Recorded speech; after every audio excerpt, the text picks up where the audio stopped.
not two sides to bigotry, and there are not two sides to hatred. And if you choose to march with a flag that symbolizes the slaughter of millions of people, there are not two sides to that. The only way to beat the loud and angry voices of hate is to meet them with louder and more reasonable voices.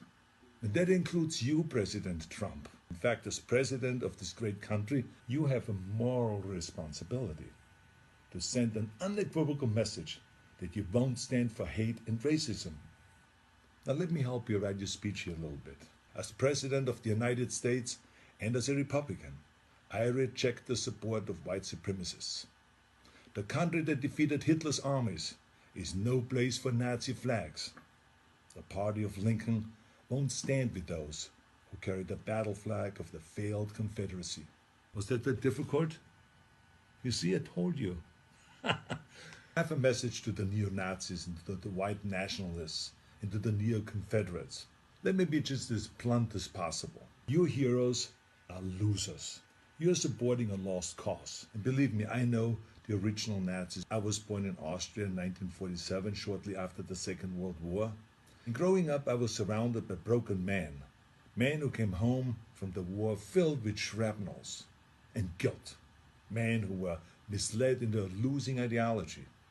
And I can tell you that these ghosts that you idolize spent the rest of their lives living in shame. And right now, they're resting in hell. I know that you weren't born with these hateful views. No one is. But the truth is, it's never too late to make the choices, to learn and to evolve, and to understand that all human beings have equal value. If you say, Arnold, hey, I was just at the march, don't call me a Nazi, I have nothing to do with Nazis at all. Let me help you. Don't hang around people who carry Nazi flags, give Nazi salutes, or shout Nazi slogans. Go home. Or better yet, tell them that they are wrong to celebrate an ideology that murdered millions of people. And then go home. You're so lucky to live in a country that gives you every right to say horrible things. But think about how you could actually use that power for something good. Those of you who have been silent, you must also evolve. I have learned a long time ago that the only way we can really eliminate hatred is to face it head on. This is not always comfortable, of course, but stereotypes about racism, religion, gender, anything else, they're like cancer. If you had a tumor, you wouldn't quietly hope that it slowly disappears. You would zap the shit out of it with all the chemotherapy and cut it out and try every experimental treatment until it was gone. But this is no different. I mean, this is a difficult time for our country, of course.